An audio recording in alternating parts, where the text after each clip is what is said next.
Subscribe करें हमारा YouTube channel, bell icon को क्लिक करना ना भूलें, जिससे आगे आने वाले सभी यूट्यूब अपडेट्स, वीडियोस, नोटिफिकेशंस आपको मिलते रहें। नमस्कार, परिष्कार परिवार में आप सभी का बहुत बहुत स्वागत है। साथियों, आज जो हम आरबीएससी का जो पेपर है उसमें भी फिजिक्स का जो पेपर है वो आपके सामने लेकर आए हैं। इसके लिए आई होप आप सबने बहुत अच्छी से तैयारी कर ली होगी और ये जो पेपर है ये आपके बड़ा काम आने वाला है। मेरा नाम नीलम पुनिया है। देखते हैं कि हम आपका जो पेपर है वो किस तरीके से डिजाइन किया गया है। आपके जो क्वेश्चंस हैं वो किस तरीके से, जो आरबीएससी ने जो उद्देश्य रखा है उसमें क्या है, ज्ञान, अवबोध, अभिव्यक्ति और मौलिकता। ये जो चारों चीजें हैं, इन उद्देश्यों को ध्यान में रखते हुए आपका पेपर सेट किया गया है।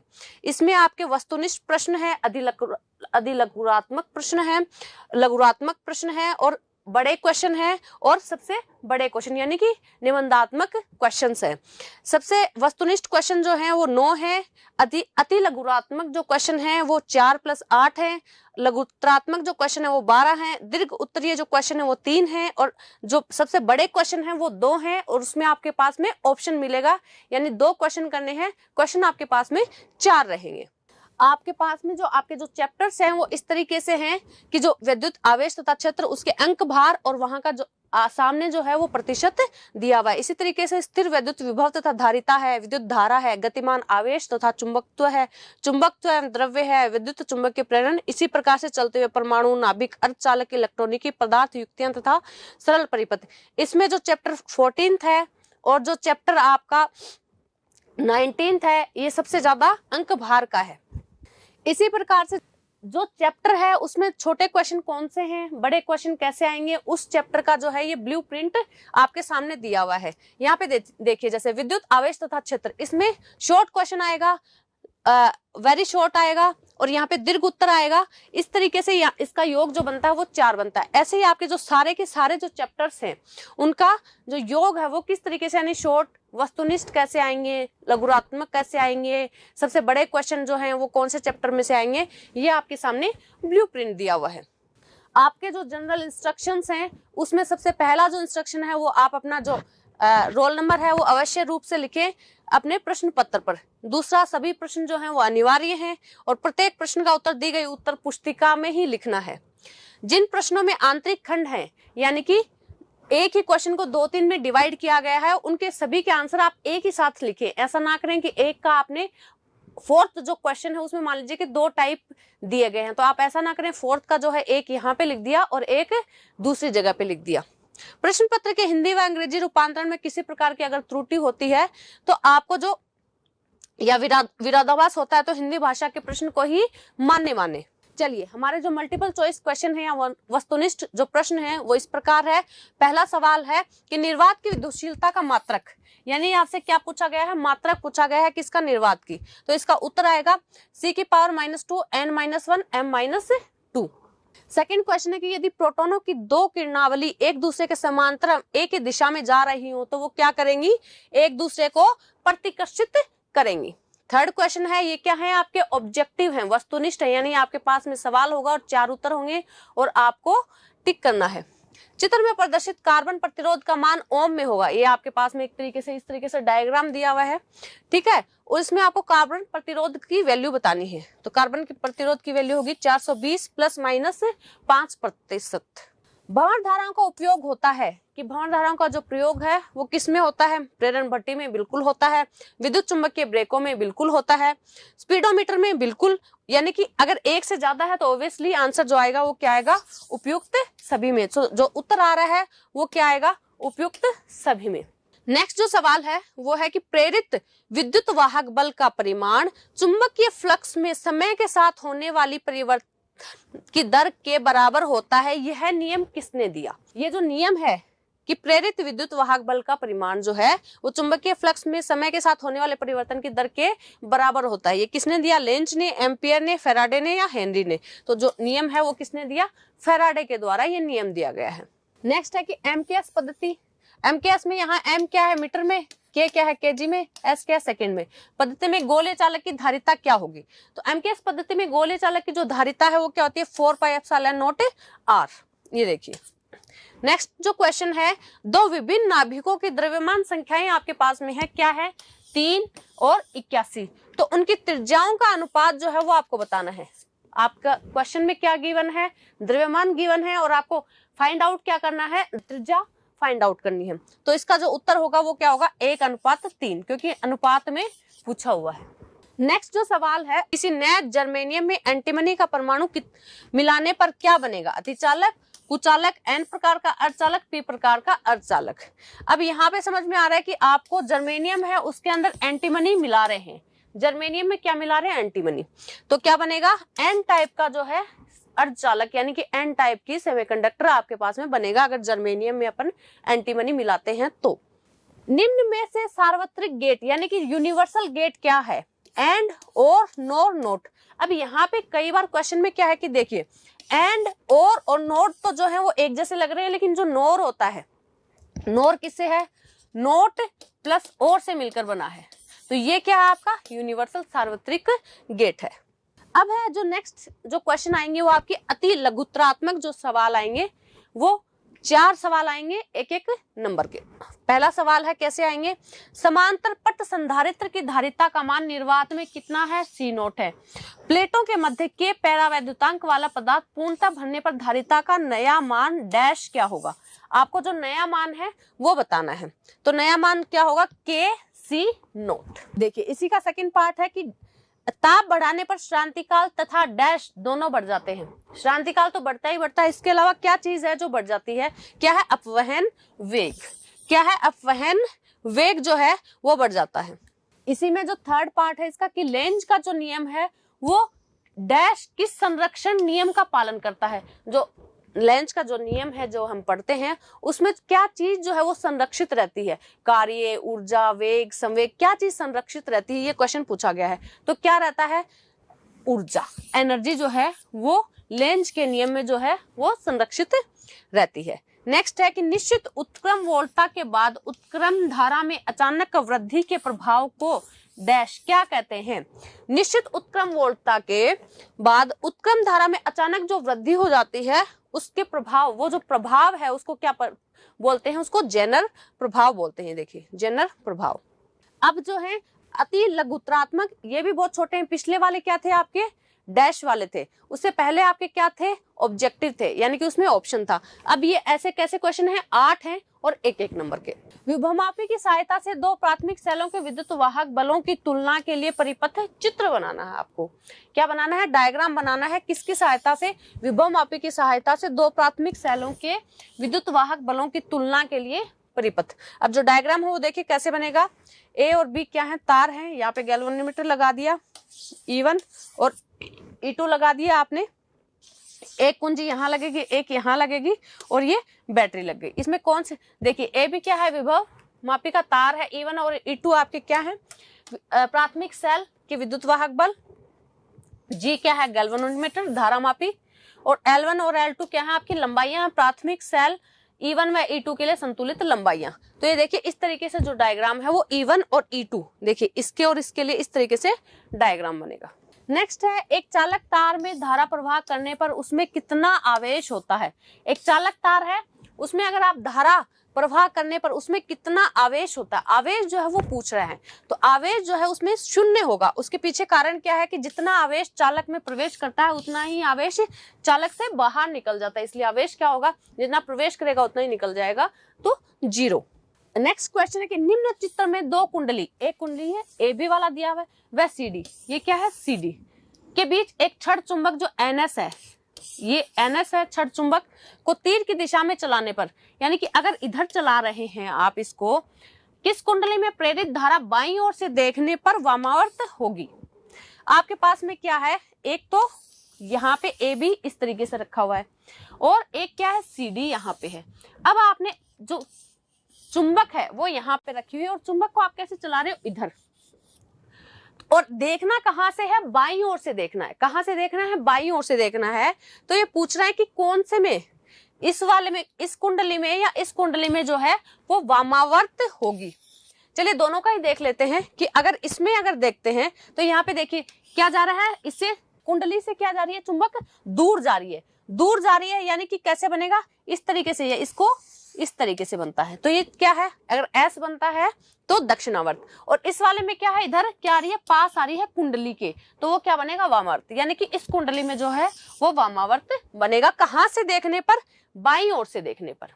क्वेश्चन क्या है, बाईं ओर से। अगर इधर से देखते हैं तो कुछ और हो सकता है। नेक्स्ट जो सवाल है, किसी धातु की सतह पर एक वर्णीय प्रकाश डालने पर भी उत्सर्जित फोटो इलेक्ट्रॉनों की ऊर्जा भिन्न भिन्न होती है, क्यों? धातु की सतह, फोटो इलेक्ट्रिक इफेक्ट जब पढ़ते हैं, किसी धातु की सतह पर एक वर्णीय प्रकाश डालने पर भी उत्सर्जित फोटो इलेक्ट्रॉनों की ऊर्जा जो है वो भिन्न भिन्न होती है, उसके पीछे कारण क्या है? क्योंकि धातु में स्थित सब मुक्त जो इलेक्ट्रॉन होते हैं, धातु में क्या है, फ्री इलेक्ट्रॉन, मुक्त इलेक्ट्रॉन की ऊर्जा जो है वो एक जैसी नहीं होती। आपके पास में धातु की प्लेट है, उसमें इलेक्ट्रॉन जो है वो मुक्त रहते हैं, फ्री रहते हैं, लेकिन उसमें जो इंपॉर्टेंट चीज है वो क्या है कि जो उनकी ऊर्जा है, उनके पास जो एनर्जी है वो इक्वल नहीं होती है, उसकी वजह से असमान ऊर्जा का वितरण होता है। तो ऑब्वियसली अगर उनकी ऊर्जा ही समान नहीं होगी तो ऊर्जा का वितरण भी समान नहीं होगा। नेक्स्ट क्वेश्चन है कि एक प्रोटॉन व एक अल्फा कण की गतिज ऊर्जा क्या है, समान है। प्रोटॉन P और अल्फा कण की जो गतिज ऊर्जा है, काइनेटिक एनर्जी है, वो क्या है, समान है। इनमें से किस कण की डी ब्रोगली तरंगदैर्ध्य जो है वो कम होगी, यानी कि डी ब्रोगली का आपको सूत्र आना चाहिए और उस वेवलेंथ की फॉर्म में। तो डी ब्रोगली का सबसे पहले सूत्र जो क्या होता है, lambda is equal to H/P। P को अपन 2mk की फॉर्म में लिख सकते हैं, यानी कि इस फॉर्म में आपने लिख लिया। अब प्रोटॉन के लिए यहाँ पे क्या आ जाएगा, m प्रोटॉन की वैल्यू। अगर अल्फा करेंगे, MP क्या, प्रोटॉन का द्रव्यमान। इसी तरीके से अगर अल्फा के लिए अगर निकालेंगे तो m अल्फा, अल्फा के लिए द्रव्यमान हो जाएगा। और अपने को निकालना क्या है, प्रोटॉन व अल्फा कण की गतिज ऊर्जा समान है, इनमें से किस कण के लिए वेवलेंथ निकालनी है, यानी कि लैम्डा P अपॉन में लैम्डा अल्फा का क्या कर देंगे, अनुपात कर देंगे। यानी जो इक्वेशन 1 और इक्वेशन जो 2 है उसको क्या कर दिया, डिवाइड कर दिया। डिवाइड करेंगे तो अंडर रूट में क्या बचेगा, m अल्फा और m p। और m अल्फा ऑब्वियसली अपने को पता है कि जो अल्फा कण का जो द्रव्यमान होता है वो ग्रेटर देन होता है किससे, प्रोटॉन से। तो लैम्डा p क्या हो जाएगा, ग्रेटर देन हो जाएगा m लैम्डा अल्फा से। अतः जो अल्फा कण है उसकी वेवलेंथ जो है वो कम होगी। यहाँ से भी आपको पता चल रहा है कि जो लैम्डा है वो किसका साइन होता है, वेवलेंथ का, तरंगदैर्ध्य का। तो यहाँ से किसकी वेवलेंथ कम है, अल्फा की। नेक्स्ट क्वेश्चन है कि नेज अर्धचालक की क्रिस्टल संरचना के नामों को लिखिए। सिर्फ क्या करना है, आपको नाम लिखना है। तो नाम क्या है, जर्मेनियम और सिलिकॉन, ये अपने को पता है। नेक्स्ट क्वेश्चन है कि प्रति न्यूक्लियन बंधन ऊर्जा व द्रव्यमान संख्या में ग्राफ बनाइए। आपको ग्राफ बनाना है। एक ग्राफ जो है, जो गिवन है, ये आप ग्राफ को इस तरीके से आसानी से समझेंगे और इस ग्राफ से क्वेश्चन आते ही आते हैं। प्रति न्यूक्लियर बंधन ऊर्जा का जो ग्राफ है वो इस तरीके से बनता है। किसी एक प्रयोग का नाम लिखिए। आपको एक एक्सपेरिमेंट का नाम लिखना है जिसमें क्या हो रहा है, जिससे डी ब्रोगली के तरंग सिद्धांत की पुष्टि होती है। डी ब्रोगली ने क्या आपको दिया था, न्यूटन ने क्या सिद्धांत दिया, कणिका का। हाइगन ने क्या दिया, तरंग का। लेकिन डी ब्रोगली ने क्या दिया कि जो प्रकाश है उसकी क्या होती है, द्वैत प्रकृति होती है, यानी कि ड्यूअल नेचर होता है। तरंग भी होता है और कण भी होता है। लेकिन कौन से प्रयोग का नाम बताना है जिससे डी ब्रोगली के केवल तरंग सिद्धांत की पुष्टि कौन से प्रयोग से हो रही है ये बताना है। तो वो क्या है, डेविसन और जर्मर का जो प्रयोग है उससे तरंग सिद्धांत की जो पुष्टि है वो होती है इस एक्सपेरिमेंट से। देखिए अब क्या है, लघुत्रात्मक जो क्वेश्चन है वो आपके पास में आ गए हैं। वो 12 क्वेश्चन होते हैं और एक क्वेश्चन जो है 1.5 नंबर का होता है, 1.5 का, यानी कि 18 नंबर का। नेक्स्ट क्वेश्चन है, इसका जो क्वेश्चन है वो ये है कि बिंदु आवेश के कारण आवेश से r दूरी पर विद्युत विभव याद करने का व्यंजक आप फाइंड आउट करना है, यानी आपको डेरिवेशन निकालना है। तो एक बिंदु आवेश क्यों लेंगे, जिससे r दूरी पर स्थित बिंदु P पर विद्युत विभव याद करना है। ये देखिए डायग्राम, एक क्या ले लिया, बिंदु आवेश क्यों ले लिया, जिससे r दूरी पर, r क्या ले ली, डिस्टेंस ले ली, उस पर स्थित P बिंदु पर जो है आपको P बिंदु पर इसका क्या याद करना है, विद्युत विभव याद करना है। इस तरीके से डायग्राम बना लेंगे और ये लैंग्वेज लिख देंगे। अब इसके लिए क्या करेंगे, ये तो बेसिक आइडिया देखिए। बिंदु आवेश के कारण आवेश से r दूरी पर विद्युत विभव याद करने के लिए व्यंजक प्राप्त करना है। तो बेसिक लाइन ये वाली का ही आ गया। अब इसके लिए अपने को कुछ चीजें ऐड करनी पड़ेगी। इसके लिए क्या करेंगे, हम एक परीक्षण आवेश, ठीक है, Q नोट को अनंत से, देखिए अनंत से कहाँ पे ला रहे हैं, बिंदु P पर ला रहे हैं। तक लेकर आते हैं और लाने में जो किया गया कार्य है वो सबसे पहले अपने को याद करना पड़ेगा। लाने में जो किया गया कार्य है वो आवेश Q नॉट को अल्प विस्थापन dx, यहाँ पे ऐसे आएगा, देने में किया गया जो कार्य है तो dw is equal to w क्या होता है f डॉट dx। यहाँ पे क्या आ जाएगा f, अगर आप ये क्या है डॉट हटाते हैं तो क्या आता है f dx cos थीटा। यहाँ पे जो एंगल है वो कितना है 180 डिग्री, cos 180 डिग्री की वैल्यू कितनी होती है -1, तो क्या आ जाएगा dw is equal to f minus f dot f dx। अब बिंदु A पर आवेश Q व Q नोट के मध्य जो बल है वो कितना है dw, वो क्या होता है K Q1 Q2, यानी कि आपने Q ले रखा है और परीक्षण आवेश Q नोट ले रखा है, तो Q नोट अपॉन में x स्क्वायर। अब 2 को 1 में रख देंगे, समीकरण ये अपनी क्या है 2 है, ये समीकरण 1 है, तो समीकरण 2 की वैल्यू 1 में रख देंगे, तो dw क्या आ जाएगा, f की जगह जो है वो dw क्या रख देंगे K Q1 Q naught upon में x स्क्वायर और dx। यहाँ पे बल जो है बल आएगा यानी कि F आएगा, ठीक है। F जो फोर्स है बल है उसका साइन क्या होता है F आता है, ये मिस प्रिंट है भाई बच्चों, थोड़ा सा ध्यान रखना, यहाँ क्या है F है। अब आवेश Q नोट को अनंत से बिंदु P तक लाने में किया गया कुल कार्य। अब अपन ने क्या लिया था, एक आवेश ले रहे हैं जिसको अनंत से ला रहे हैं ना, एक पॉइंट P तक, ये अपने डायग्राम में ड्रॉ किया हुआ है, उसके लिए क्या कार्य होगा, तो dw, ठीक है, और अनंत से ला रहे हैं और अनंत से ला रहे हैं यानी कि एक पॉइंट उसका इंटीग्रेशन अगर कर रहे हैं तो उसकी लिमिट में एक पॉइंट क्या आ गया इन्फिनिटी, क्योंकि कहां से ला रहे हैं इन्फिनिटी तक और r तक, तो यहाँ पे क्या आ जाएगा K Q naught upon x square dx। K Q note तो बाहर आ जाएगा, ये क्या बचेगा 1 अपॉन एक्स स्क्वायर, ये क्या है 1 अपॉन एक्स स्क्वायर, इसको क्या लिख सकते हैं x की पावर -2, यानी इन्फिनिटी से r तक जो है वो x की पावर -2। अब x की पावर जो -2 है इन्फिनिटी, x की पावर n का जो फॉर्मूला होता है क्या होता है x की पावर n+1 अपॉन में n+1, ये फॉर्मूला होता है x की पावर n का इंटीग्रेशन समाकलन। ये देखिए यहाँ पे लगा दिया और फिर क्या लगा देंगे, लिमिट लगा देंगे, लोअर लिमिट क्या है इन्फिनिटी, अपर लिमिट क्या है r। यहाँ पे देखिए लोअर और अपर लिमिट जो है वो अपन लगा देंगे, तो उससे क्या आ जाएगा K Q नोट अपॉन में r। यहाँ पे इसको सॉल्व कर लिया, x की पावर कितना था -2 + 1 अपॉन में -2 + 1, तो -2 + 1 -1, नीचे भी -1। अब जो है अपर लिमिट लगाएंगे तो क्या आएगा, x की जगह क्या आ जाएगा r अपॉन में, अब माइनस माइनस क्या हो जाएगा, ये माइनस है और अपॉन में आ रहा है इसलिए इसको प्लस कर दिया, ठीक है, और यहाँ पे -1 अपॉन में इन्फिनिटी, तो क्या आ जाएगा, ये वाला जो पार्ट है ये तो इन्फिनिटी है तो 0 हो जाएगा 1 अपॉन, और ये क्या बच जाएगा K, यहाँ पे जो है वो लिमिट लगा दी है भाई K Q नोट अपॉन में R। अब विद्युत विभव की जो परिभाषा होती है वो क्या होती है, V = W अपॉन में Q नोट। अब अपने पास में किसकी वैल्यू है, W की वैल्यू है, ऑब्वियसली अपन क्या करेंगे, इसमें V वाले में विद्युत विभव ही तो याद करना था, इसमें क्या करेंगे W की वैल्यू रख देंगे। जैसे ही W की वैल्यू रखेंगे तो क्या जाएगा, V = W की value K Q naught upon में R इंटू में 1 अपॉन Q नोट। ये क्या हो गया, यहाँ से Q नोट कट गया, और K की वैल्यू क्या होती है 1/4 पाई एप्सिलॉन नोट, K की वैल्यू भी रख देंगे 1/4 pi epsilon note Q upon में R। अब यहाँ से पता चल रहा है जो V है वो 1/r के यानी कि व्युत्क्रमानुपाती है, इनवर्सली प्रोपोर्शनल है, तो V यानी कि अगर V बढ़ाएंगे तो R घटेगा और R बढ़ाएंगे तो V घटेगा। ये देखिए, तो इसका डायग्राम अगर इनवर्सली प्रोपोर्शनल होते हैं या व्युत्क्रमानुपाती होते हैं तो उनका इस तरीके से डायग्राम, ये जो है ग्राफ है, ये ग्राफ या निरूपण इस प्रकार से आता है। यही बिंदु आवेश के कारण विद्युत विभव होता है, यही प्रूव करना था आपको। अब जो है इसमें जो है नेक्स्ट इस कड़ी में जो अगला सवाल है, एक उत्तल लेंस की वक्रता त्रिज्याएं 25 और 50 सेंटीमीटर दे रखी है। वक्रता त्रिज्या कितनी है 25 और 50। लेंस के पदार्थ का अपवर्तनांक म्यू भी दे रखा है आपको 1.5 है। इसकी फोकस दूरी जो है वो निकालनी है, यानी कि आपको f निकालना है, फोकस दूरी निकालनी है। अब देखिए यहाँ पे फॉर्मूला क्या होता है, 1/f = n - 1 1/r1 - 1/r2। r1 given है आपको 25, r2 क्या है 50 है, और यहाँ पे n की वैल्यू भी, अपवर्तनांक जो है वो भी आपको गिवन है, सबके सब वैल्यू रख देंगे और f की वैल्यू आ जाएगी। बड़ा ही आसान सवाल है, बस आपको फोकस दूरी का जो फॉर्मूला है जिसमें अपवर्तनांक हो और वक्रता त्रिज्याएं हो वो फॉर्मूला याद रखना है। फॉर्मूले में सीधी सीधी वैल्यूज पुट करनी है। अब यहाँ पे पुट कर देंगे n की वैल्यू 1.5 -1 1/r 1/25 माइनस ये क्या है, माइनस में 50 है तो माइनस माइनस क्या हो जाएगा, प्लस हो जाएगा।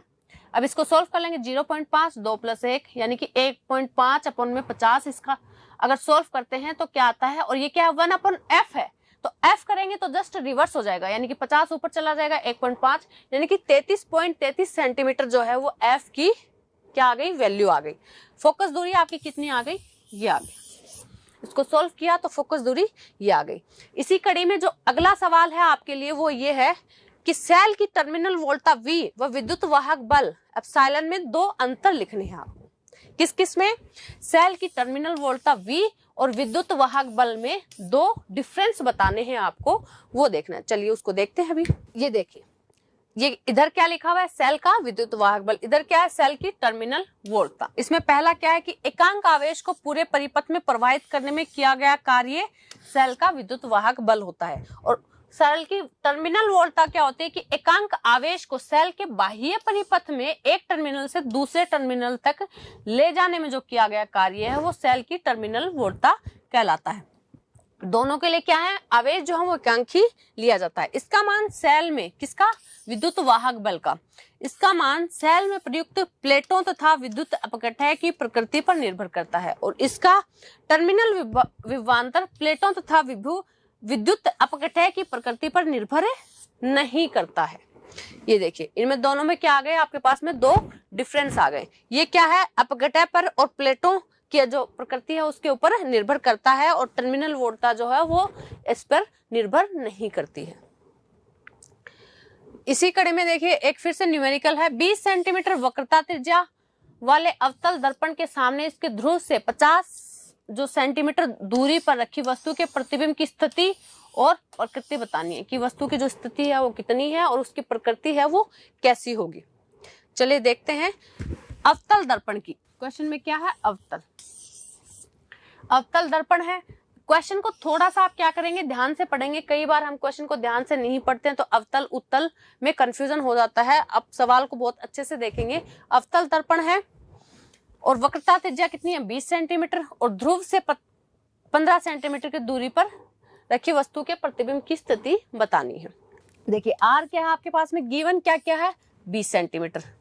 तो फोकस दूरी से अपन आर जो फोकस दूरी और आर में जो फॉर्मूला होता है उससे अपन एफ निकाल सकते हैं, F is equal to r/2। Are आपके पास में गिवन है -20/2 यानी कि -10 सेंटीमीटर आपकी फोकस दूरी आ गई, यानी आपके पास आर से दूसरी चीज आ गई फोकस दूरी एफ। अब दर्पण के ध्रुव से वस्तु की दूरी जो है वो आपको दी हुई है, ध्रुव से 15 जो दूरी है वो कितनी है, 15 सेंटीमीटर, ये आपको गिवन है।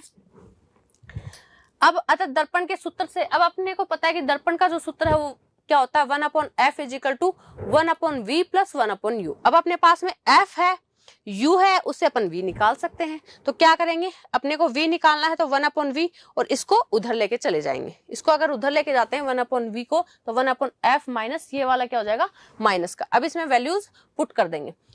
इसकी कितनी थी, -10, इसकी कितनी थी, -15। तो 1/15 माइनस 1/10 क्या करेंगे, एलसीएम ले लेंगे, 30 एलसीएम आ जाएगा। उससे जो v है वो क्या आ जाएगा आपके पास में, -30 सेंटीमीटर। ठीक है, यानी कि बहुत ही आसान न्यूमेरिकल था। अवतल लेंस का क्वेश्चन था, उसमें वक्रता त्रिज्या गिवन थी और आपको u गिवन था। आपको क्या निकालना था, v निकालना है, और उसके लिए जो फॉर्मूला है उसमें आपको f चाहिए, तो r से अपन f निकाल सकते हैं। r क्या होता है, f/2 होता है। तो अपने पास में दोनों चीजें आ गई। तीसरी चीज, अगर 3 चीजें हैं फॉर्मूले में और 2 गिवन है तो तीसरी चीज अपन निकाल सकते हैं। उससे v निकाल लिया अपन ने, -30 सेंटीमीटर। अतः प्रतिबिंब जो है दर्पण के ध्रुव से कितना दूर है, 30 सेंटीमीटर की दूरी पर वस्तु की ओर ही उल्टा तथा वास्तविक, माइनस में है, उल्टा और क्या बनेगा, वास्तविक बनेगा। तो नेक्स्ट जो क्वेश्चन है वो किसका है, चुंबकीय वाले चैप्टर का है। इसमें क्या दिया हुआ है कि L लंबाई की एक चालक छड़ है। चालक छड़ की लंबाई कितनी दी हुई है, L। समरूप चुंबकीय क्षेत्र B में रखी रेखीय चाल V से गतिमान है। यह व्यवस्था परस्पर क्या है, लंबवत है। क्या है, लंबवत है। गतित विद्युत वाहक बल का व्यंजक जो है, डेरिवेशन जो है वो आपको करना है। क्वेश्चन में क्या है, एक L लंबाई की एक छड़ दे रखी है, कहाँ पे है, समरूप चुंबकीय क्षेत्र में है। चुंबकीय क्षेत्र को किसे डिनोट किया जाता है, B में। रेखीय चाल V से, V क्या है, रेखीय चाल से कैसी है, गतिमान। और ये जो व्यवस्था है ये क्या है, लंबवत है।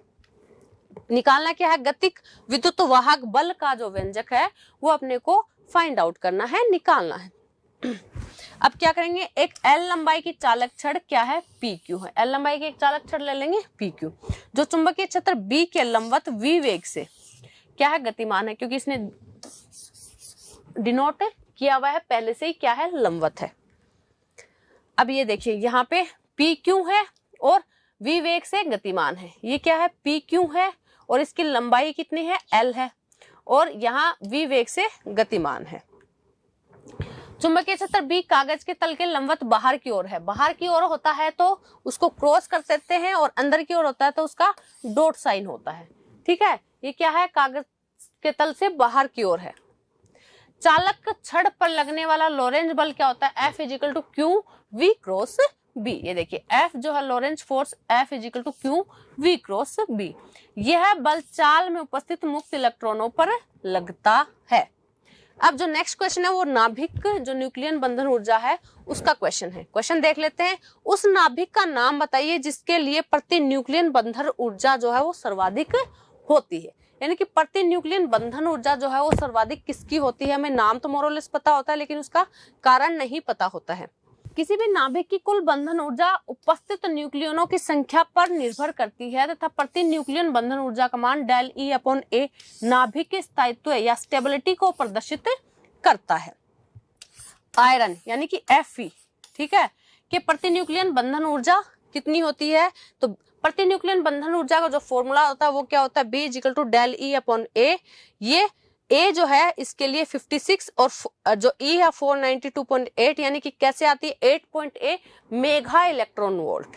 कितनी है, मेगा इलेक्ट्रॉन वोल्ट है इसकी बंधन ऊर्जा, जो कि क्या है सबसे ज्यादा है और ये ही नाभिक की सबसे अधिक स्थायी भी है।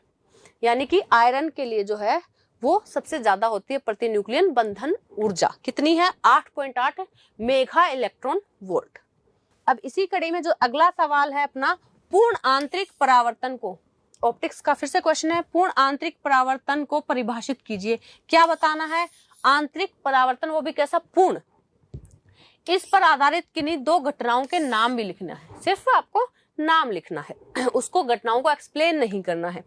पूर्ण आंतरिक परावर्तन की जो परिभाषा है वो क्या है, सघन माध्यम में जब कोई प्रकाश किरण क्रांतिक कोण से अधिक कोण पर आपतित होती है।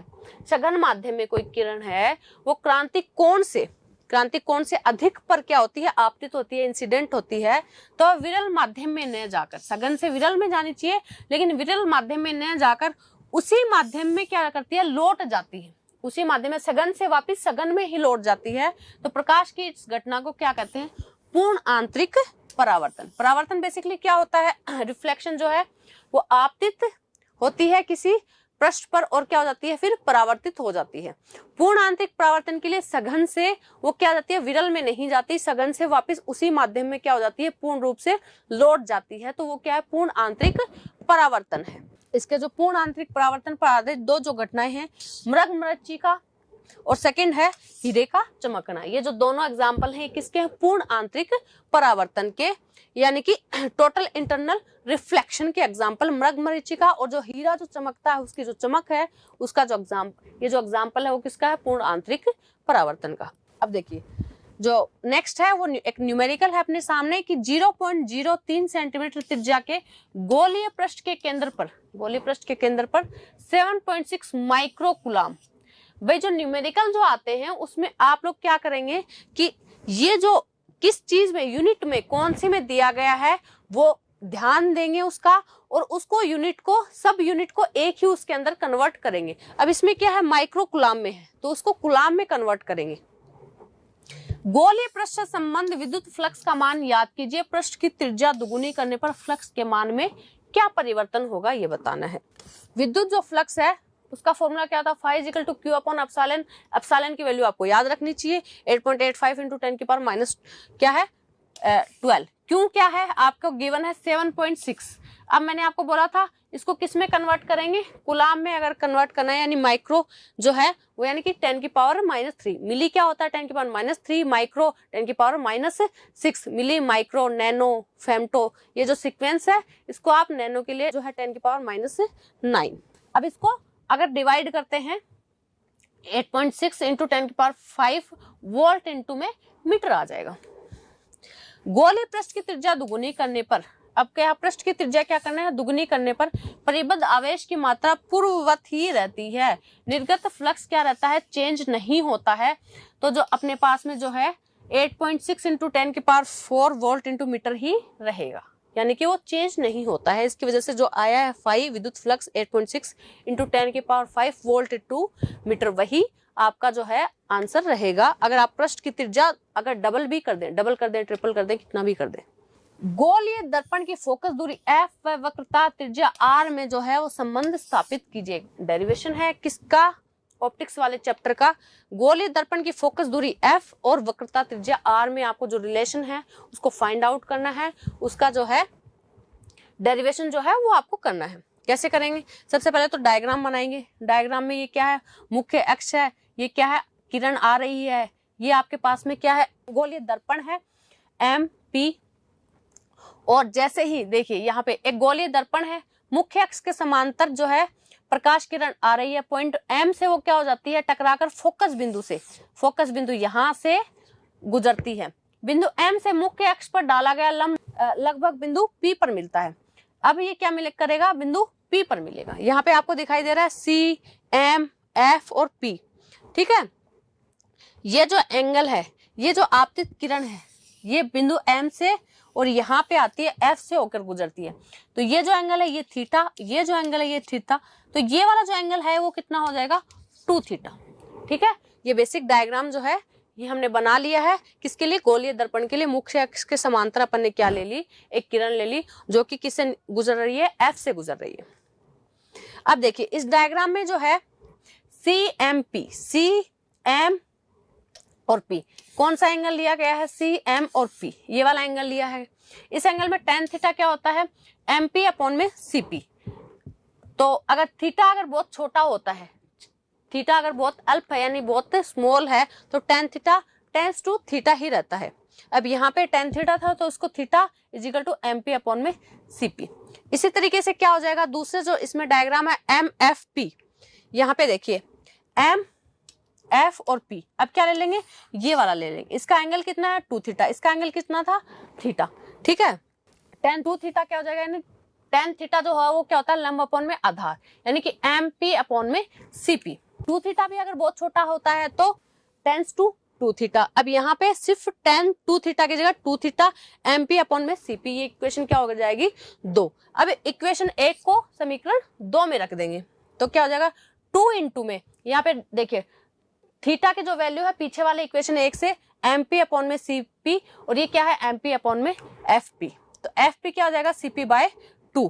चिन्ह परिपाटी अगर लगा देंगे तो FP क्या है, अपना F है और माइनस F, और CP क्या है, माइनस R।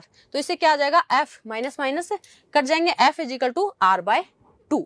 तो क्या फॉर्मूला क्या होता है, फोकस दूरी और वक्रता त्रिज्या का F is equal to R by 2। इस पे अपन ने क्वेश्चन भी किया था, 1 upon F is equal to 1 upon V plus 1 upon U वाले से, और तो इस फॉर्मूले को आपको ड्राइव करना था। अतः गोलीय दर्पणों की फोकस दूरी F, उनकी वक्रता त्रिज्या की क्या होती है, हाफ होती है। ये देखिए हाफ होती है, ठीक है। इसी कड़ी में जो नेक्स्ट सवाल है वो है, प्रिज्म द्वारा विक्षेपित नीले व लाल प्रकाश में से किसका विचलन सबसे अधिक होगा, नीले या लाल प्रकाश में। अब जो है विबग्योर हम लोगों को पता है, यानी कि रेड वेवलेंथ जो है वो ऐसे बढ़ती है, यानी कि रेड की जो वेवलेंथ है तरंग दैर्ध्य वो सबसे ज्यादा होती है, जो रेड की जो वेवलेंथ है वो सबसे ज्यादा होती है। देखिए नीले प्रकाश की जो वेवलेंथ है वो लाल प्रकाश की अपेक्षा बहुत कम होती है। ये देखिए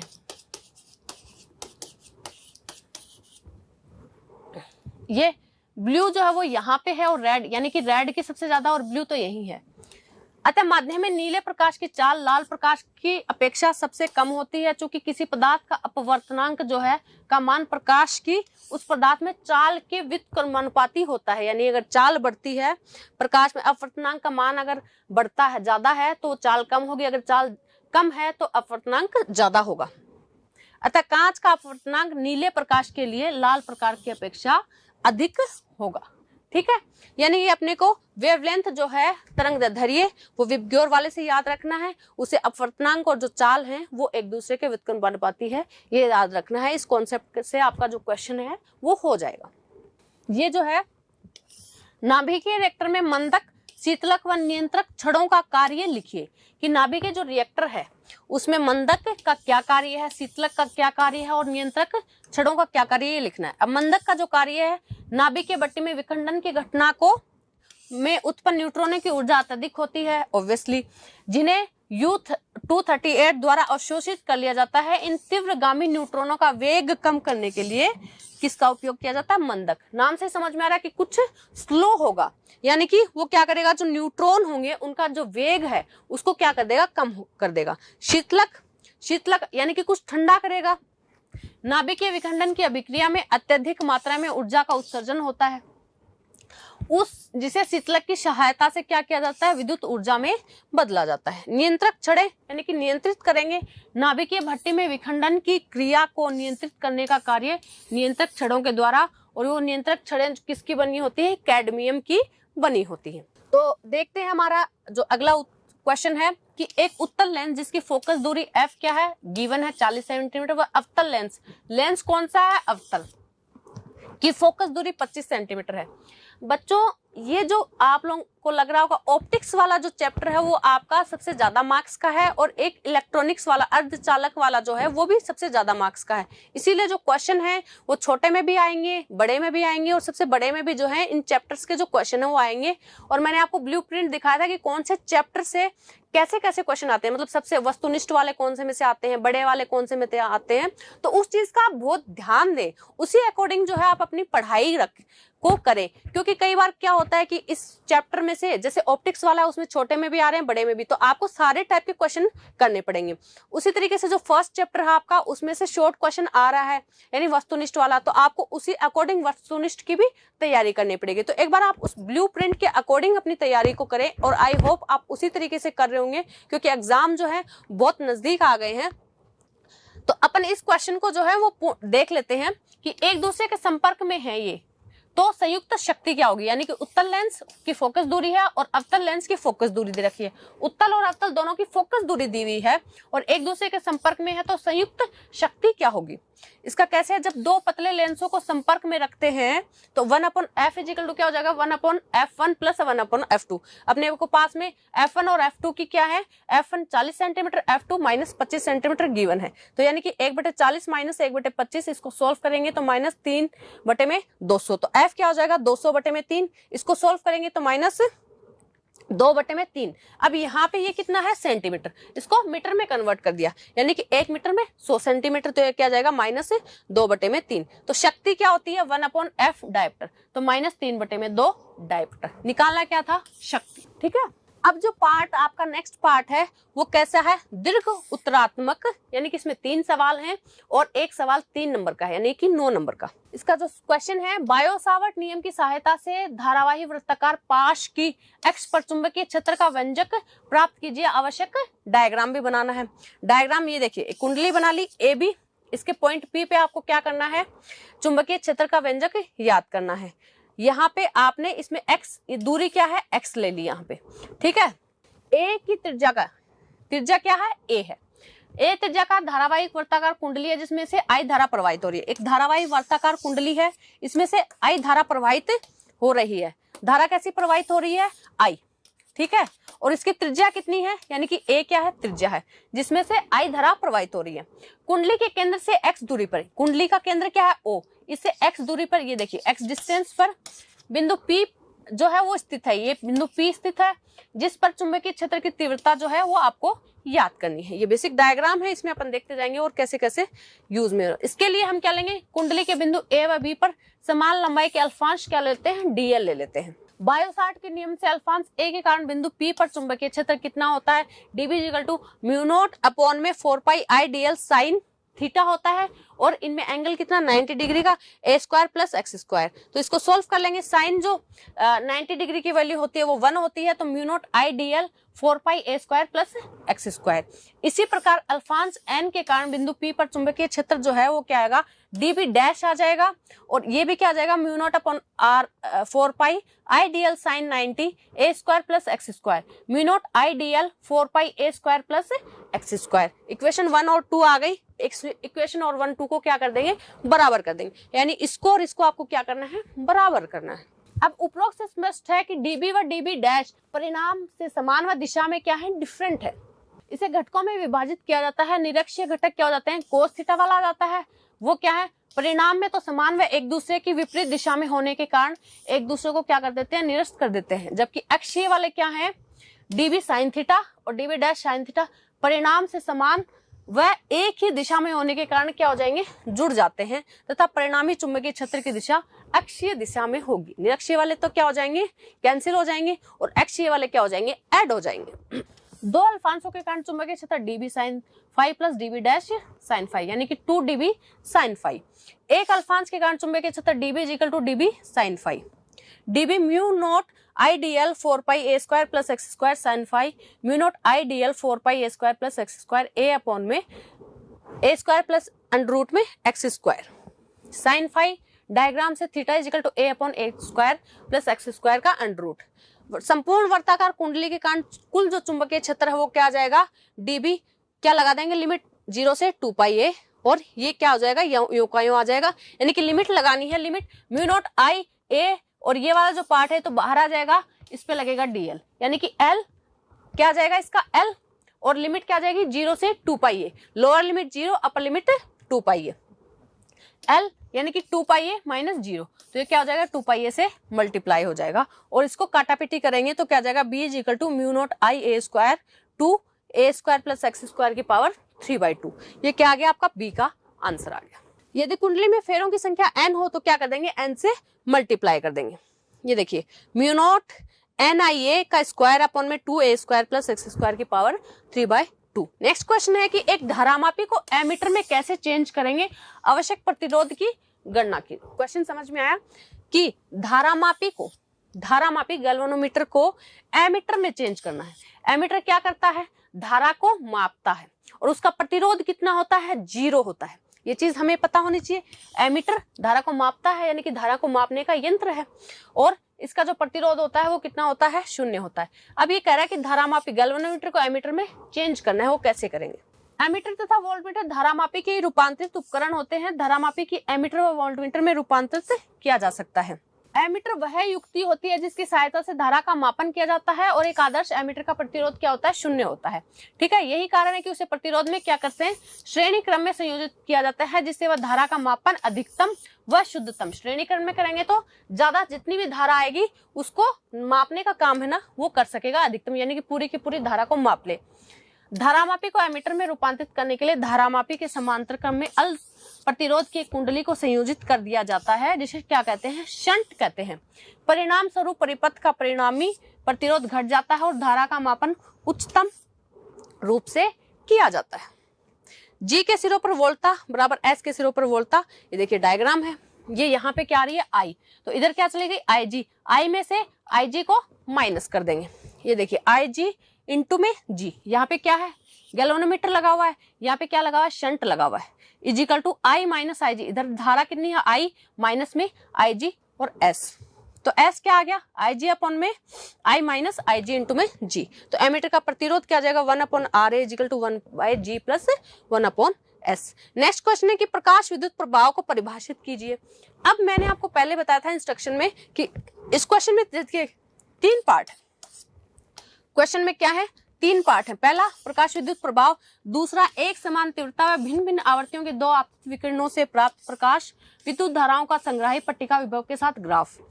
सीजियम धातु का कार्यफलन इतना है, उसके दहली आवृत्ति का मान, यानी कि आपको ये जो तीनों पार्ट हैं वो एक ही साथ करने हैं। अगर आपने इस पार्ट को अलग किया, इस पार्ट को अलग, तो आपका चेक नहीं होगा, पहला पार्ट ही चेक होगा, बाकी चेक नहीं होंगे, तो इस चीज का ध्यान रखिए। तो सबसे पहला है प्रकाश विद्युत प्रभाव। फोटो इलेक्ट्रिक इफेक्ट क्या होता है, जब धातु के पृष्ठ पर दहलीय आवृत्ति से अधिक का प्रकाश आपतित किया जाता है तो धातु के पृष्ठ से इलेक्ट्रॉन के उत्सर्जन होने की घटना को क्या कहते हैं? प्रकाश विद्युत प्रवाह कहते हैं। ठीक है, ये इसका क्या विभवांतर, और आई में ये क्या है? संतृप्त धारा। अगर V1 ग्रेटर देन V2 है तो इस तरीके से क्या बन जाता है? डायग्राम बन जाता है। ये देखिए आई और विभवांतर में जो है वो ग्राफ है और इस तरीके से बन जाता है। नेक्स्ट है कार्यफलन फाई नोट की वैल्यू दे रखी है अपने को और निकालना पूछा क्या हुआ है? V naught. तो phi is equal to H mu naught. अपने पास में क्या है? एच की वैल्यू अपने को पता होती है 6.62 इंटू 10 की पावर -32 और 34, और फाई नोट की जो वैल्यू है वो गिवन है। तो उससे इसको सॉल्व कर लेंगे तो उत्तर जो आएगा 8 इंटू में 10 की पावर 14 हर्ट्ज। ठीक है, अब जो है ये जो लास्ट सेक्शन है इसमें बड़े क्वेश्चन यानी कि निम्नात्मक जो क्वेश्चन है वो आएंगे। एक क्वेश्चन जो 4 नंबर का है, 2 क्वेश्चन करने हैं और हर क्वेश्चन में आपके पास क्या होगा? ऑप्शन होगा। यानी एक पहला जो पार्ट है उसमें 2 क्वेश्चन होंगे, 1 करना है। दूसरा जो पार्ट है उसमें भी 2 क्वेश्चन है, 1 करना है। इस चीज का ध्यान रखें कि आप एक ही पार्ट के दोनों क्वेश्चन ना करें वरना एक ही क्वेश्चन चेक होगा। दोनों पार्टों में आपके पास में क्या है? ऑप्शन है। ठीक है, जैसे ये जो क्वेश्चन है ये क्या है कि संधि डायोड किसे कहते हैं? पूर्ण तरंग दिष्टकारी की क्रियाविधि समझाइए और आवश्यक परिपथ तरंग चित्र बनाइए। ये पहला पार्ट है, इसके साथ में दूसरा क्वेश्चन होगा, आपको एक ही करना है लेकिन मैं आपको यहाँ पे दोनों क्वेश्चन समझाऊंगी। प्रत्यावर्ती वोल्टता व प्रत्यावर्ती धारा को दिष्ट वोल्टता व दिष्ट धारा में रूपांतरित करने की प्रक्रिया को दिष्टकरण कहते हैं। वे उपकरण जो प्रत्यावर्ती वोल्टता व प्रत्यावर्ती धारा को दिष्ट वोल्टता व दिष्ट धारा में रूपांतरित करते हैं दिष्टकारी कहलाते हैं। पूर्ण तरंग दिष्टकारी वह उपकरण होता है जो प्रत्यावर्ती वोल्टता धारा के पूर्ण भाग को दिष्टकरण करता है। पूर्ण तरंग दिष्टकारी की परिपथ व्यवस्था ऐसे होती है। ये जो है वो डायग्राम है आपके सामने। ठीक है, यहाँ पे ये कुंडली है। ठीक है, ये द्वितीय कुंडली है और इस तरीके से पीएन संधि डायोड का जो आपके पास में डायग्राम है। देखिए, ट्रांसफार्मर की प्राथमिक कुंडली को प्रत्यावर्ती स्रोत के साथ संयोजित किया जाता है तथा द्वितीय कुंडली के साथ 2 डायोड जो हैं वो D1 और D2 लगा दिए जाते हैं। एक लोड प्रतिरोध RL द्वितीय कुंडली के मध्य बिंदु तथा दोनों डायोडों के N भाग पर उपस्थित उभयनिष्ठ बिंदु RL के सिरों पर प्राप्त होता है। ठीक है, ये प्राथमिक कुंडली, द्वितीय कुंडली D1 और D2 लगा दिया जाता है, RL ऐसे लगा रहे। ठीक है, ये जो A और B इसको नाम दे दिए गए। ट्रांसफार्मर का डायग्राम है, ये आपको डायग्राम आना चाहिए। ट्रांसफार्मर का क्वेश्चन आने की पूरी संभावना है, इंपॉर्टेंट क्वेश्चन है। अब इसकी कार्यविधि क्या होती है? माना प्रत्यावर्ती वोल्टता व धारा के धनात्मक अर्धचक्र में प्राथमिक कुंडली के P1 व P2 सिरे क्रमशः नेगेटिव व पॉजिटिव होते हैं और अन्योन्य प्रेरण के कारण द्वितीय कुंडली के सिरे S1 तथा S2 क्रमशः धनात्मक व ऋणात्मक होते हैं। S1 सिरे के धनात्मक होने से संधि डायोड का P भाग क्या हो जाता है? पॉजिटिव, और N क्या हो जाता है? नेगेटिव। इस स्थिति में क्या होगा? D1 जो है अगर अभिनति में कार्य करेगा तथा लोड प्रतिरोध RL के सिरे पर निर्गत वोल्टता क्या हो जाएगी? V naught is equal to IRL। ठीक है, इसी प्रकार प्रत्यावर्ती वोल्टता व धारा के अगले नेगेटिव अर्धचक्र में क्या होगा कि प्राथमिक कुंडली P1 का सिरा पॉजिटिव और P2 क्या हो गया? नेगेटिव, जिससे कारण द्वितीय कुंडली का S1 सिरा नेगेटिव और S2 सिरा क्या हो जाएगा? पॉजिटिव हो जाएगा। ये देखिए, परिणाम स्वरूप D1 क्या हो जाएगा? उत्क्रम अभिनति, और D2 क्या हो जाएगा? अग्र, यानी D2 वर्किंग होगा, D1 नहीं होगा। पिछले वाले में D1 वर्किंग होगा, D2 नहीं होगा, जिससे लोड प्रतिरोध RL के सिरों पर वोल्टता V नोट IRL और डायोड D2 के कारण प्राप्त होती है। निवेशी वोल्टता तथा निर्गम वोल्टता के मध्य आ रहे। देखिए, इस तरीके से होता है। D1 के लिए ऐसे आ जाएगा और D2 के लिए जो है वो यानी कि प्रॉपर कैसे था? ये D1 ये जो जगह खाली रह गई वो किसके लिए है? D2। ये देखिए, और दोनों का कैसे आ जाएगा? इस तरीके से, दोनों का इस तरीके, संपूर्ण निर्गत वोल्टता इस तरीके से आती है। अब इसी का, क्योंकि ये बड़ा क्वेश्चन है, ठीक है, तो इसी का जो सेकंड पार्ट है वो क्या है? अथवा में जो क्वेश्चन है वो ये है। अभी आपको जो एग्जाम में इन दोनों में से एक क्वेश्चन चूज करना है जो आपको अच्छे से आता है और जो आपने बहुत अच्छे से पढ़ा है, जिसका आंसर आप बहुत अच्छे से लिख सकते हैं, वो आंसर आपको लिखना है। इसमें क्या पीएन संधि डायोड के पश्च दिशिक बायसिंग से क्या तात्पर्य है? पीएन संधि डायोड की पश्च दिशिक बायसिंग में अभिलाक्षणिक वक्र प्राप्त करने का परिपथ चित्र बनाइए। इसके लिए कार्य विधि समझाइए। पश्च दिश बायस में VI अभिलाक्षणिक वक्र भी बनाना है। कैसे करेंगे? सबसे पहले तो पश्च दिशिक बायस क्या होता है? जब पीएन संधि डायोड के P भाग को बैटरी के ऋण टर्मिनल से और N को बैटरी के पॉजिटिव या धन टर्मिनल से जोड़ा जाए तो उसे क्या कहते हैं? पश्च बायस कहते हैं। ये देखिए डायग्राम, ये क्या है, पीएन है और वोल्ट मीटर है, ये माइक्रो एमीटर लगा हुआ है, ये क्या है आपकी कुंजी लगी हुई है, इसको दबाएंगे तो ये क्या हो जाएगा, परिपथ पूर्ण हो जाएगा, जैसे इसको खोल देंगे परिपथ कट हो जाएगा। पीएन संधि डायोड को पश्च बायस में संयोजित करके पश्च वोल्टता को बढ़ाने पर नगण्य धारा का प्रवाह होता है। एक निश्चित पश्च वोल्टता पर धारा का मान तेजी से बढ़ता है, बस वोल्टता को, उस वोल्टता को क्या कहते हैं, भंजक, ये है उस वोल्टता को भंजक वोल्टता कहते हैं। ये देखिए इसका जो ग्राफ है, ये क्या है, पश्च वोल्टता का और पश्च धारा के बीच में जो है वो ग्राफ, यानी कि ऐसे। धारा में अचानक वृद्धि का जो कारण है वो क्या है, निश्चित पश्च वोल्टता पर संधि क्षेत्र में कुछ सहसंयोजक बंध क्या है, टूटते हैं, जिससे अल्पसंख्यक आवेश वाहकों की संख्या में तेजी से वृद्धि होती है, तत्पश्चात धारा के मान में भी तेजी से वृद्धि होती है। इसका अभिलाक्षणिक वक्र जो है वो दे रखा है। नेक्स्ट क्वेश्चन है, अब जो पार्ट दूसरा है, इसके भी दो टाइप हैं, पहले वाले के अपन ने दोनों देख लिए, दूसरे वाले में क्या है, अपवन वेग क्या है, अपवन वेग व विद्युत क्षेत्र की गतिशीलता पर निर्भरता की व्याख्या करो। ये पहला पार्ट है, दूसरा पार्ट दूसरा आएगा, आपको सिर्फ एक ही करना है। कैसे करेंगे इसको, जब किसी चालक को बाह्य विद्युत क्षेत्र में रखा जाता है तो बाह्य बल की उपस्थिति में यादृच्छिक यानी कि रैंडम गति कर रहे इलेक्ट्रॉन सरल रेखीय गति करना प्रारंभ कर देते हैं। इस अवस्था में इलेक्ट्रॉन का औसत वेग अपवहन वेग Vd जो है कहलाता है। अब क्या माना, एक L लंबाई तथा A अनुप्रस्थ काट क्षेत्रफल वाला चालक जिसके अंदर उपस्थित मुक्त इलेक्ट्रॉन यादृच्छिक रूप से गतिमान है, इस अवस्था में उनका ऊष्मीय वेग 10⁻⁵ मीटर पर सेकंड माना गया है, परंतु अल्प टक्करों के कारण इसके मान में परिवर्तन संभव है। माना सामान्य ताप और दाब पर इन इलेक्ट्रॉन के ऊष्मीय वेग क्रम से U1, U2, U3 या UN है। तो औसत वेग क्या हो जाएगा, सबको जोड़ के जितने हैं n से डिवाइड कर दी, U एवरेज क्या हो गया, 0। जब इस चालक का संपर्क बाह्य स्रोत या बैटरी से किया जाता है तो चालक में उपस्थित मुक्त इलेक्ट्रॉनों पर बाह्य बल कार्यरत होता है। परिणाम स्वरूप इस बल की दिशा में सभी इलेक्ट्रॉन सरल रेखीय पथ पर गतिमान होना प्रारंभ हो जाते हैं और उनमें एक निश्चित परिणाम का त्वरण पैदा हो जाता है। F = Q है और F = M है। Q = M लिख सकते हैं। A = क्या आ जाएगा, QE/M। इलेक्ट्रॉनों के लिए Q = -E, Q की जगह -E, यानी A क्या हो जाएगा, -E/में -e/M। अब इलेक्ट्रॉन के ऊष्मीय वेग क्रम से क्या है, V1, V2, Vn तक, तो उनका Vd/1 वेग क्या हो जाएगा, V1, V2, Vn तक अपॉन में n। गति का समीकरण V = U + AT। प्रथम इलेक्ट्रॉन के लिए V1 + U1 + A τ1। इसी प्रकार से द्वितीयक और तृतीय के लिए निकालेंगे V2 = U2 + A τ2, V3 U3 + A τ3, यानी अप टू n तक। इस तरीके से n के लिए आ गया। Vd U1 +, अब इनको क्या कर देंगे, जोड़ देंगे, U1 + A τ2 U2, इसी तरीके UN तक अपॉन में n। अब क्या कर देंगे, U1 वालों को एक तरफ ले लेंगे, अपॉन में A + A कॉमन है, τ1 τ2 τn अपॉन में A। तो ये क्या हो जाएगा, ये तो 0 है, A τ1 τ2 τn अपॉन में n। ठीक है, तो ये क्या हो गया, औसत विश्रांति काल जो है वो इतना आ गया। Vd = A τ। Vd = A की वैल्यू -E/m। गतिशीलता क्या हो जाएगी, अपवन वेग तथा विद्युत क्षेत्र की तीव्रता के अनुपात को क्या कहते हैं, गतिशीलता, जिसको म्यू से डिनोट किया जाता है। म्यू क्या है, Vd/E। Vd आपके पास में है -EE/m टो, EE/m टो, या माइनस है तो माइनस, ये E से E कट जाएगा। ठीक है, म्यू क्या है, एक सदिश राशि है, म्यू की दिशा E के अनुदिश होती है। म्यू का मात्रक कैसे निकालेंगे, अब यहाँ पे देखिए, म्यू क्या है, Vd/E। Vd का मात्रक अपवन वेग मीटर पर सेकंड, E का न्यूटन पर C कूलाम, यानी कि m ये ऊपर चला जाएगा, ये नीचे चला गया, m इंटू में C अपॉन में n इंटू में सेकंड।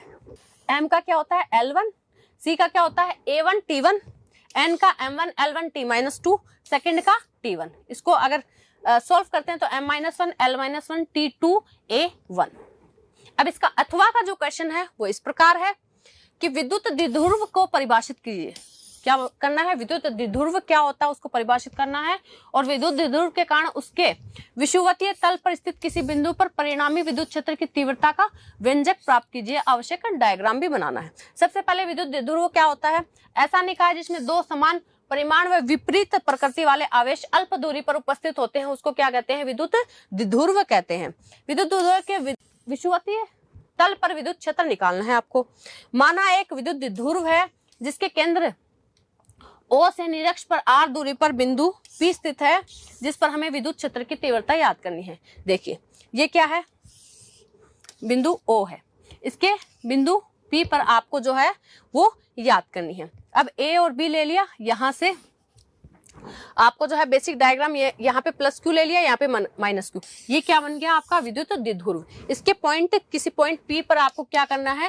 विद्युत उसकी तीव्रता निकालनी है। तो ये इस तरीके से डायग्राम। अब यहाँ पे देखिए इस डायग्राम में अगर इसको घटकों में विभाजित करते हैं तो E1 यहाँ पे जा रहा है, यानी कि E1 जो है वो इस तरीके से जो है P पे क्या है, यहाँ पे देखिए ये वाला जो पार्ट है यहाँ पे क्या है? प्लस रखा हुआ है, ठीक है, यहाँ पे माइनस रखा हुआ है, यानी कि प्लस और प्लस क्या करेंगे? एक दूसरे को जो है प्रतिकर्षित करेंगे। तो ये क्या हो जाएगा? E1 इधर जाएगा, तो इसको अगर घटकों में विभाजित किया जाए तो इस तरीके से विभाजित हो जाएंगे E1, ठीक है, और E2। इसी तरीके से यहाँ पे माइनस रखने की वजह से अगर इसको में घटकों में विभाजित करेंगे तो E2 वाला जो पार्ट है वो इस तरीके से घटकों में विभाजित हो जाएगा। ये देखिए प्लस क्यू आवेश के कारण बिंदु पर विद्युत क्षेत्र की, ये देखिए प्लस क्यू के कारण विद्युत क्षेत्र की तीव्रता जो है विद्युत क्षेत्र की तीव्रता के लिए के की value 1/4 pi epsilon not Q upon में r स्क्वायर प्लस में a स्क्वायर। ये देखिए डिस्टेंस क्या है? r स्क्वायर अपॉन में a स्क्वायर। ये कैसे निकालेंगे? ये डिस्टेंस क्या है? a है, ठीक है, और ये डिस्टेंस आपको r गिवन है, तो ये a है और ये r है, तो ये क्या हो जाएगा? अंडर रूट में r square plus a square. ये वाले भी same under root r square plus a square. इसी प्रकार माइनस क्यू के लिए निकालेंगे तो वो क्या जाएगा? के क्यू अपॉन में r square plus a square, same आ जाएगा। समीकरण 1 व 2 से E1 और E2 को क्या है? बराबर है।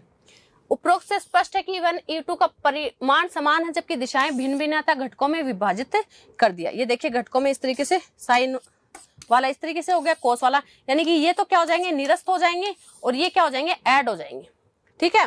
निरक्षीय घटक E1 sine theta, E2 sine theta परिणाम से में समान व एक दूसरे के विपरीत दिशा में होने के कारण एक दूसरे को निरस्त कर देंगे, और अक्षीय वाले क्या हो जाएंगे? E1 कोस थीटा और E2 कोस थीटा परिणाम में समान एवं एक ही दिशा में होने के कारण आपस में जुड़ जाते हैं। परिणामी विद्युत क्षेत्र की तीव्रता E1 cos theta plus E2 यानी कि 2E1 कोस थीटा। अब 2E1 की वैल्यू अपने को पता है के Q r square plus a square, cos theta diagram से निकाल लेंगे, a अपॉन में under root r square plus a square. ये क्या हो गया? ये 1 और ये 1/2 यानी 3/2, और यहाँ पे क्या था? 2 k q a, ठीक है, यानी कि k की वैल्यू रख दी 1/4 पाई एप्सिलॉन नॉट, और ये क्या हो गया आपका? विद्युत द्विध्रुव। विद्युत द्विध्रुव क्या होता है? P = Q × में 2a, ठीक है, ये हो गया k p r square plus a square की पावर 3/2। अब r जो है वो बहुत बड़ा है a के कंपैरिजन में, तो r स्क्वायर ऑब्वियसली, तो r स्क्वायर की तुलना में a स्क्वायर को नगण्य मान सकते हैं अपन। अगर यहाँ पे अगर नगण्य मानेंगे तो क्या बन जाएगा? k की वैल्यू फिर 1/4 pi epsilon not p r की स्क्वायर की पावर 3/2, ठीक है, यानी कि r की पावर क्यूब हो जाएगा। r स्क्वायर से r square 1/4 pi epsilon not p upon में r की पावर 3, ठीक है। चलिए ये आपका जो एक तरीके से परिष्कार परिवार जो है आपके लिए लेकर आया है क्वेश्चंस जो हैं और उनके उत्तर किस तरीके से दिए गए हैं। आई होप आप लोगों की जो तैयारी है वो बहुत अच्छे से चल रही होगी।